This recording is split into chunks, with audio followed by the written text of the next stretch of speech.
Hello friends, ओम श्री गणेशाय नमः। ओम नमः शिवाय। आप सभी का स्वागत है आपके अपने यूट्यूब चैनल पर। फ्रेंड्स, आज हम आपको इस वीडियो में बताने जा रहे हैं वैशाख महीने की मासिक शिवरात्रि की व्रत कथा, पूजा विधि, शुभ मुहूर्त, महत्व और विशेष उपाय के बारे में।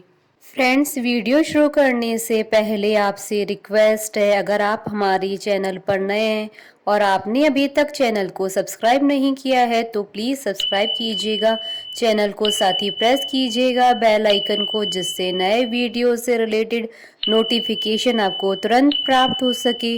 और वीडियो पसंद आने पर वीडियो को लाइक और शेयर जरूर कीजिएगा ताकि सभी भक्तों को इस वीडियो का लाभ प्राप्त हो सके।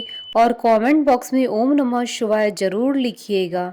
हिंदू धर्म में मासिक शिवरात्रि का विशेष महत्व होता है। हिंदू पंचांग के अनुसार प्रत्येक महीने में कृष्ण पक्ष की चतुर्दशी तिथि को मासिक शिवरात्रि मनाई जाती है। मासिक शिवरात्रि शिव और शक्ति के संगम का एक पर्व है। इस दिन भगवान शिव, माता पार्वती और गणेश जी, कार्तिकेय व नंदी जी की पूजा की जाती है। मासिक त्योहारों में शिवरात्रि के व्रत का बहुत महत्व होता है। इस दिन भगवान शिव की आराधना कर महावरदान प्राप्त किया जा सकता है। पौराणिक मान्यताओं के अनुसार मासिक शिवरात्रि के दिन आधी रात को शिवलिंग के रूप में भगवान उत्पन्न हुए थे। शिवलिंग के रूप में प्रकट होने के बाद सबसे पहले उनकी पूजा ब्रह्मा जी और विष्णु जी ने की थी। इसी उपलक्ष्य में आज तक शिव जी का जन्म दिवस मासिक शिवरात्रि के रूप में मनाया जाता है। हर मासिक शिवरात्रि पर उनके भक्त उन्हें याद करते हैं। वहीं शास्त्रों में ऐसा कहा गया है कि माता लक्ष्मी, माँ सरस्वती, माँ गायत्री, माता सीता, माता पार्वती जैसी देवियों ने भी शिवरात्रि का व्रत किया था, जिससे उनके जीवन का उद्धार हो सके। मासिक शिवरात्रि के दिन व्रत और पूजा करने से व्यक्ति को सुख और शांति की प्राप्ति होती है। साथ ही संतान प्राप्ति, रोगों से मुक्ति पाने के लिए भी इस दिन उपवास किया जाता है। माना जाता है कि यह पर्व क्रोध, ईर्ष्या, अभिमान और लालच जैसी भावनाओं पर काबू पाने में मदद करता है। मान्यता है कि मासिक शिवरात्रि का व्रत करने से मनोवांछित वर की प्राप्ति होती है। अगर किसी के विवाह में रुकावट आ रही है तो इस व्रत को करने से वह रुकावट दूर हो जाती है। फ्रेंड्स, अब आइए जानते हैं मासिक शिवरात्रि की शुभ मुहूर्त के बारे में। हिंदू पंचांग के अनुसार इस बार मासिक शिवरात्रि 29 अप्रैल 2022 शुक्रवार के दिन है। वैशाख कृष्ण चतुर्दशी तिथि प्रारंभ होगी 29 अप्रैल 2022 को सुबह 12:26 पर और वैशाख कृष्ण चतुर्दशी तिथि का समापन होगा 30 अप्रैल 2022 को सुबह 12:57 पर। निशीता काल पूजन का समय रहेगा रात्रि 12:02 से रात्रि 12:46 तक। कुल अवधि 43 मिनट है। फ्रेंड्स, अब आइए जानते हैं मासिक शिवरात्रि पर भगवान शंकर की आराधना करने की पूजा विधि के बारे में। हर महीने में आने वाले इस पर्व को प्रत्येक संप्रदाय के हिंदुओं द्वारा मनाया जाता है। वो भक्त जो मासिक शिवरात्रि करने की इच्छा रखते हैं उन्हें मासिक शिवरात्रि का प्रारंभ महाशिवरात्रि के दिन से करना चाहिए। इस व्रत को महिला और पुरुष दोनों कर सकते हैं। श्रद्धालुओं को मासिक शिवरात्रि की रात को जागकर शिव जी की पूजा करनी चाहिए। मासिक शिवरात्रि वाले दिन आप सूर्योदय से पहले उठकर स्नान आदि कर लें। अब आप किसी मंदिर में जाकर भगवान शिव और उनके परिवार पार्वती, गणेश, कार्तिक, नंदी की पूजा करें। सबसे पहले आप शिवलिंग का रुद्राभिषेक जल, शुद्ध घी, दूध, शक्कर, शहद, दही आदि से करें। ऐसी मान्यता है कि रुद्राभिषेक करने से भोलेनाथ अत्यंत प्रसन्न हो जाते हैं। अब आप शिवलिंग पर बेलपत्र, धतूरा और श्रीफल चढ़ाएं। ध्यान रहे कि बेलपत्र अच्छी तरह से साफ किए होने चाहिए। अब आप भगवान शिव की धूप, दीप, फल फूल आदि से पूजा करें। शिव पूजा करते समय आप शिव पुराण, शिव स्तुति, शिव अष्टक, शिव चालीसा और शिव श्लोक का पाठ करें। संध्या के समय आप फलाहार कर सकते हैं। उपासक को अन्न ग्रहण नहीं करना चाहिए। अगले दिन भगवान शिव की पूजा करें और दान आदि करने के बाद ही उपवास खोलें। इस बात का ध्यान रखें कि व्रत और उसका उद्यापन विधिवत तरीके से किया जाना चाहिए। शिवरात्रि के पूजन का समय मध्य रात्रि का समय होता है। भगवान शिव की पूजा रात को 12 बजे के बाद करें और पूजा के समय श्री हनुमान चालीसा का पाठ भी करें। ऐसा करने से उपासक की आर्थिक परेशानियां दूर होती हैं। यदि कोई भी सच्चे मन और पूरी निष्ठा से भगवान की पूजा और स्मरण करेगा, उसे मनवांछित वर की प्राप्ति होगी। इस दिन सफेद वस्तुओं का दान करने की अधिक महिमा होती है, जिससे आपके घर में कभी भी धन की कमी नहीं होगी। यह भी कहा जाता है कि मासिक शिवरात्रि के दिन शिव पार्वती की पूजा व्यक्ति को हर तरह के कर्जों से मुक्ति दिलाती है। फ्रेंड्स, अब आइए जानते हैं मासिक शिवरात्रि पर किए जाने वाले उपायों के बारे में। पूरे साल में कुल 12 मासिक शिवरात्रि आती है। माना जाता है इस शुभ दिन पर उपवास रखने और भगवान शिव व देवी पार्वती की पूजा करने से विशेष लाभ मिलता है। जीवन की सभी परेशानियां दूर होकर तरक्की के रास्ते खुलते हैं। इस शुभ दिन पर कुछ उपाय करने से विशेष लाभ मिलता है। पूजा स्थल की उत्तर दिशा की ओर भगवान शिव की कोई तस्वीर या फोटो लगाएं। आप चाहें तो घर की उत्तर दिशा की दीवार पर भी इसे लगा सकते हैं। इससे घर में मौजूद नकारात्मकता दूर होकर सकारात्मक ऊर्जा का संचार होगा। साथ ही रिश्तों में मिठास आने से खुशियों का आगमन होगा। गाय के गोबर से बने हुए उपले पर गूगल रखकर से जलाएं। फिर भगवान शिव जी के मंत्र ओम नमः शिवाय का जाप करते हुए पूरे घर में इससे धुआं करें। इससे घर में मौजूद नकारात्मकता दूर होगी और दाम्पत्य जीवन में चल रही परेशानियां दूर होकर रिश्तों में मिठास आएगी। अगर आपने कोई नया काम या बिजनेस शुरू किया है तो मासिक शिवरात्रि के शुभ दिन पर शिव जी के आगे देसी घी का दीपक जलाएं, फिर शिव चालीसा का पाठ करें। इससे आपको नए कार्य में सफलता प्राप्त होगी। आज के दिन गाय के बछड़े या बैल को चारा खिलाएं, जिससे नौकरी कारोबार से जुड़ी परेशानी दूर होगी और तरक्की के रास्ते खुलने के साथ जीवन में हर मोड़ पर सफलता प्राप्त होगी।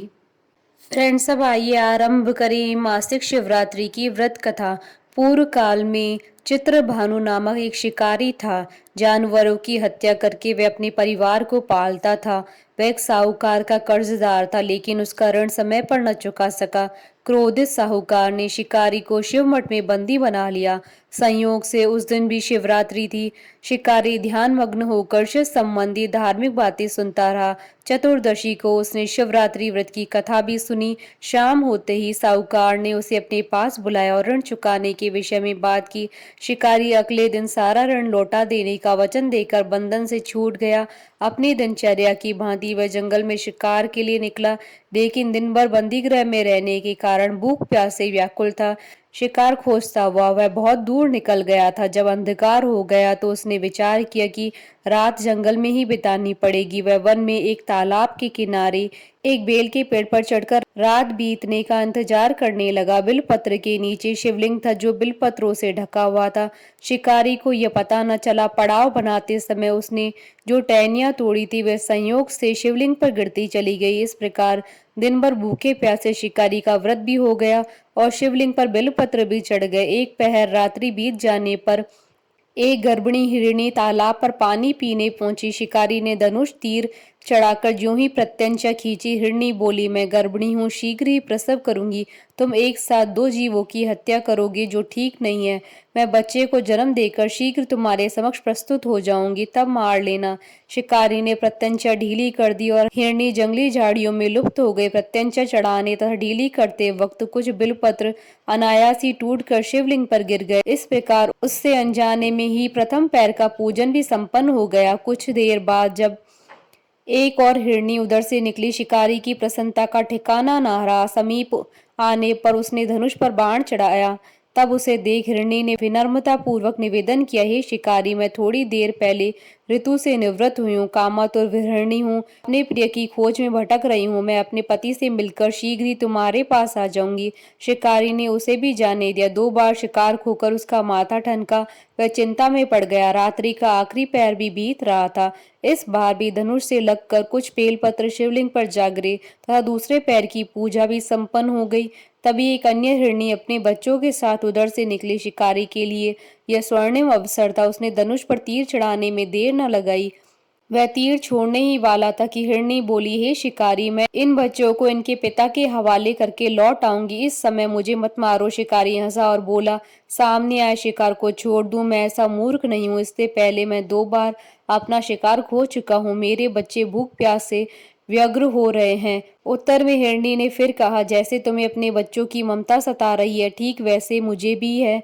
हे शिकारी, मेरा विश्वास करो, मैं इन्हें इनके पिता के पास छोड़कर तुरंत लौटने की प्रतिज्ञा करती हूँ। हिरणी का दुख भरा स्वर सुनकर शिकारी को उस पर दया आ गई। उसने उस मृगी को भी जाने दिया। शिकार के अभाव में तथा भूख प्यास से व्याकुल शिकारी अनजाने में ही बेलपत्र के वृक्ष पर बैठा बेलपत्र तोड़ तोड़ कर नीचे फेंकता जा रहा था। पाँव फटने को हो गई और एक एक हष्ट पुष्ट मृग उसी रास्ते पर आ गया। शिकारी ने सोच लिया कि इसका ही शिकार वह अवश्य करेगा। शिकारी की 3 प्रत्यंचा देख मृग विनीत स्वर में बोला, हे शिकारी, यदि तुमने मुझसे पूर्व आने वाली 3 मृगियों तथा छोटे छोटे बच्चों को मार डाला है तो मुझे भी मारने में विलंब न करो, ताकि मुझे उनके वियोग में एक क्षण भी दुख न सहना पड़े। मैं उन हिरनियों का पति हूँ। यदि तुमने उन्हें जीवन दान दिया है तो मुझे भी कुछ क्षण का जीवन देने की कृपा करो। मैं उनसे मिलकर तुम्हारे समक्ष उपस्थित हो जाऊंगा। मृग की बात सुनते ही शिकारी के सामने पूरी रात का घटनाक्रम घूम गया। उसने सारी कथा मृग को सुना दी। तब मृग ने कहा, मेरी तीनों पत्नियां जिस प्रकार प्रतिज्ञाबद्ध होकर गई हैं, मेरी मृत्यु से अपने धर्म का पालन नहीं कर पाएंगी। अतः जैसे तुमने उन्हें विश्वास पात्र मानकर छोड़ा, वैसे ही मुझे भी जाने दो। मैं उन सबके साथ तुम्हारे सामने शीघ्र उपस्थित होता हूँ। शिकारी ने उसे जाने दिया। इस प्रकार सुबह हो गई। उपवास, रात्रि जागरण तथा शिवलिंग पर बेलपत्र चढ़ाने से अनजाने में ही शिवरात्रि की पूजा पूर्ण हो गई। पर अनजाने में ही की हुई पूजन का परिणाम उसे तत्काल मिला। शिकारी का हिंसक हृदय निर्मल हो गया। उसमें भगवत शक्ति का वास हो गया। थोड़ी देर बाद वह मृग सपरिवार शिकारी के समक्ष उपस्थित हो गया, ताकि वह उनका शिकार कर सके। किंतु जंगली पशुओं की ऐसी सत्यता और सात्विकता और सामूहिक प्रेम भावना देखकर शिकारी को बड़ी ग्लानि हुई। उसने मृग परिवार को जीवन दान दे दिया। अनजाने में शिवरात्रि व्रत का पालन करने पर भी शिकारी को मोक्ष की प्राप्ति हुई। जब मृत्यु काल में यमदूत उसके जीव को लेने आए तो शिवगणों ने उन्हें वापस भेज दिया और शिकारी को शिवलोक ले गए। शिवजी की कृपा से ही अपने इस जन्म में राजा चित्रभानु अपने पिछले जन्म को याद रख पाए तथा मासिक शिवरात्रि के महत्व को जानकर अगले जन्म में भी पालन कर पाए। बोलिए भगवान शंकर की जय। हमारे साथ इस वीडियो में अंत तक बने रहने के लिए आपका धन्यवाद। ओम श्री गणेशाय नमः। ओम नमः शिवाय।